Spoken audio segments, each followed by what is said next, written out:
여러분 안녕하세요. 최신 세계 경제 뉴스를 발췌 소개하고 제 의견을 곁들이는 세계 경제는 지금 Current Issues of Global Economy 편집자 정견만입니다. 8월 21일자 세계 경제는 지금 시작하겠습니다. 오늘 토픽은 없습니다. 단신은 6건입니다. 오늘의 명상으로는 성웅 이수진 장군의 한산도가 그리고 한산도 야엄 시조를 다시 한번 감상하시겠습니다. 네, 세계 경제는 지금 방송 시작한 이래 처음으로 오늘의 토픽을 시어갑니다. 네, 오늘은 단신 6건을 올렸습니다. 첫 번째 단신은 코로나 바이러스 현황 업데이트입니다. 두 번째 단신은 중국 인민은행 PBOC가 경기 부양을 위해서 금리를 또 인하했다는 소식입니다. 세 번째 단신은 터키 중앙은행이 물가가 80%나 앙등하는 가운데 기준금리를 인하했다는 소식입니다. 네 번째 단신은 러시아가 중국의 최대 석유 공급국이 되었다는 소식입니다. 다섯 번째 단신은 미국의 전기차 구입 세금 환급 관련 내용과 그 대상이 엄격히 제한된다는 소식입니다. 여섯 번째 단신은 다음 주 미국 금융시장 주요 이슈 및 일정입니다.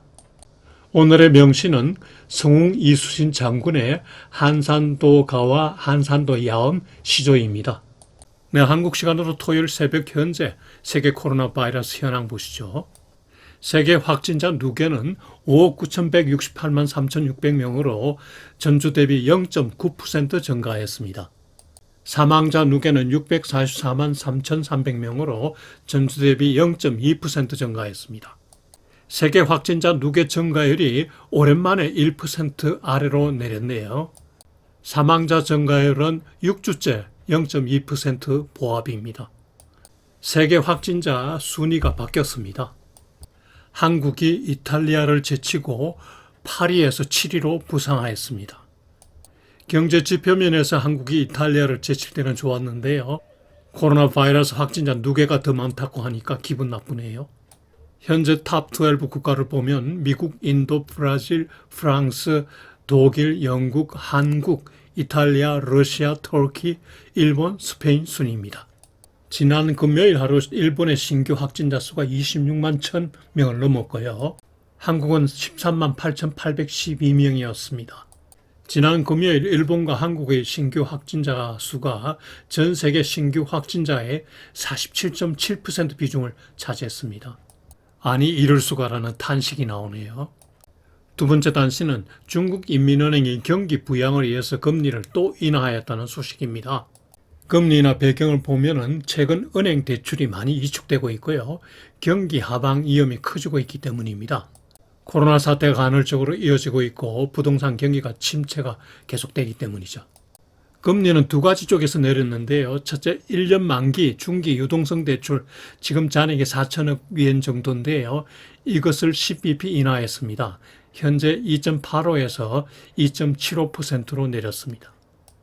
두 번째는 7일물 역환매 금리를 10bp 인하했습니다. 현재 2.1%에서 2.0%로 내렸습니다. 금리 인하의 효과 내지 목적은 시중은행 대출 확대를 유도하는 거죠. 한편 중국 인민은행은 지난주에 그 중기 대출 만기가 돌아온 6천억 위안은 해소하였습니다. 즉 4천억 위안에 대해서는 금리를 인하해 주는 대신에 6천억 위안을 해소함으로써 유동성은 2천억은 환수한 결과죠. 대체로 그 예상의 조치라고 평가를 합니다. 왜냐하면 최근에 중국의 물가가 빠르게 상승하고 있기 때문이죠. 또 세계 주요 중앙은행들의 금리 인상 정책과 괴리, policy divergence가 생기는 거죠. 시장에서는 중국 경제 침체 우려를 인해서 유가 등 국제 상품 가격이 하락하는 요인으로 작용하였습니다. 그리고 중국 국채 수익률 상승으로 나타났습니다. 국채 가격이 내려간 거죠. 세 번째 단신은 터키 중앙은행이 기준금리를 14%에서 13%로 인하했다는 소식입니다. 목적은 경기 부양인데요. 그러나 전문가들은 현재 연 80% 물가 앙등 상황에서 나온 예상 불가 조치라고 시장 기습 조치라고 하네요. 또 다른 바보 같은 짓, 미친 짓이라는 평가도 나오네요. 대부분 중앙은행들이 금리 인상 조치와도 또 괴리가 되고요. 시장 반응은 바로 리라화 가치 하락으로 나타났죠. 0.9% 당일 하락하였습니다. 1달러당 18.1리라인데요. 5년 전만 해도 1달러당 3.5리라였죠. 정부 당국에서는 러시아와 중동에서 유입되는 예환이 리라와 가치를 유지할 것이라고 이렇게 강변하네요. 물가가 앙등함에도 금리를 인하하는 이면에는 에르도안 대통령의 아집이 있죠. 에르도안은 이자는 모든 악의 모태, Mother of all evil이라고 주장하죠. 글쎄요, 도덕적으로는 어느 정도 타당성이 있을지 모르지만은 경제학적으로는 인정되지 않는 소리죠. 네 번째 단신은 러시아가 중국의 최대 석유 공급국이 되었다는 소식입니다. 특히 최근 3개월간 러시아산 석유 수입 비중이 급증하였는데요. 지난 7월 중 일평균 수입이 168만 배럴. 그래서 1년 전에 비해서 러시아산 점유율이 7.6%포인트나 증가했다고 하네요.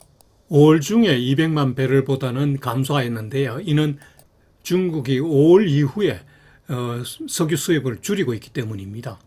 재고가 이미 많이 쌓이고 경기 위축이 우려되기 때문이죠.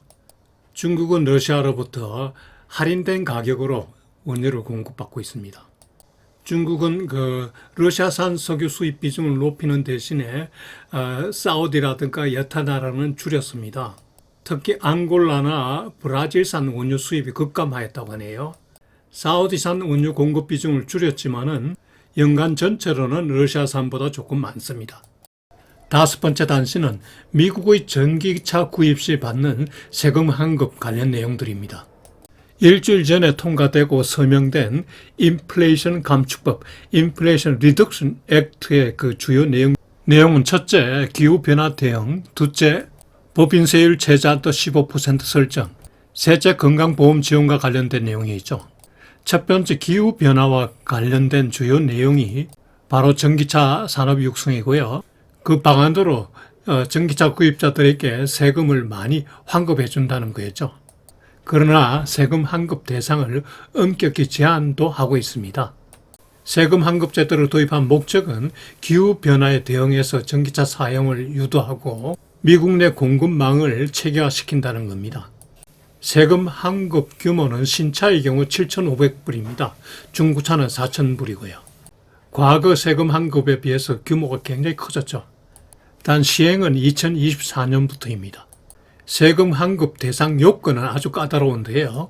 첫째, 미국 또는 북미에서 제조가 된 것이라야 한다는 겁니다. 두 번째 요건은 배터리 등 핵심 부품도 미국 또는 북미산이라야 된다는 겁니다. 현재 대부분의 자동차 배터리는 중국 재료에 의존하고 있죠. GM 등이 미국 재료를 개발 중이지만은 상당 기간이 소요될 것으로 예상됩니다. 세 번째는 가격 요건인데요. 공급자 제시한 소매 가격이 55,000불 미만이라야 됩니다. 단 트럭과 SUV는 8만 불 미만입니다. 이러한 까다로운 환급 요건에 대한 비판이 업계 등에서 나오고 있는데요. 실제 환급 대상이 너무 축소되어 있다는 거죠. 이 기준대로라면 현재 75개 미국 내 전기차 모델 중에 10개 정도만 여기에 해당된다고 합니다. 전기차 보급을 오히려 억제할 소지가 있다는 거죠. 그리고 전기차 이외 에너지 관련차, 예를 들어서 하이브리드 같은 경우에는 감세 조치가 미흡하다는 겁니다. 현대, 기아 등 한국 업체의 경우 미국 내 생산 시설도 아직 없고 배터리 소재도 주로 중국산을 사용하기 때문에 이에 대한 대응책을 잘 강구하기 바랍니다. 네, 여섯 번째 단신, 다음 주 미국 금융시장 주요 이슈 및 일정 보시죠. 지난 주말에는 최근 랠리에 따른 반작용, 그리고 연준의 긴축 지속 우려로 이제 하락하였죠. 다음 주에는 주요 경제 지표도 좀 있고 특히 잭슨홀 미팅이 개최됩니다. 25일부터 27일까지고요. 여기에 지금 관심이 집중되고 있죠. Federal Reserve Bank of Kansas City가 주관하고 심포지엄 주제는 Reassessing Constraints on the Economy and Policy입니다. 제롬 파월 연준 의장이 마지막 날 27일에 스피치할 예정인데요. 이게 관심이죠. 과거 이 잭슨홀 미팅에서 통화정책 기조 변화 발언이 가끔 나왔었죠. 올해도 이런 변화가 나올지 주목됩니다.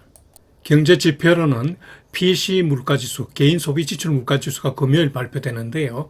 소폭 하락할 것으로 예상되고 있고요.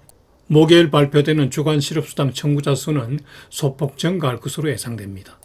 연초일의 주가지수 수익률을 보면은 다우는 마이너스 7.2%, S&P 500는 마이너스 11.3%, 내스닥은 마이너스 18.8%입니다. 국채 수익률은 10년물이 2.976%로 조금 상승하는 추세고요. 2년물 국채 수익률은 3.238%로 2년물과 10년물 간의 금리 역전차가 진행되고 있습니다. 네, 요일별 일정은 표를 참고하시기 바랍니다. 여러분 다음 한 주도 즐겁고 보람차게 지내시기 바라며 성웅 이수신 장군의 한산도 가와 한산도 야음 시조를 꼭 한번 따라 읊어보면서 진정한 우국 충정심을 느껴보시기 바랍니다.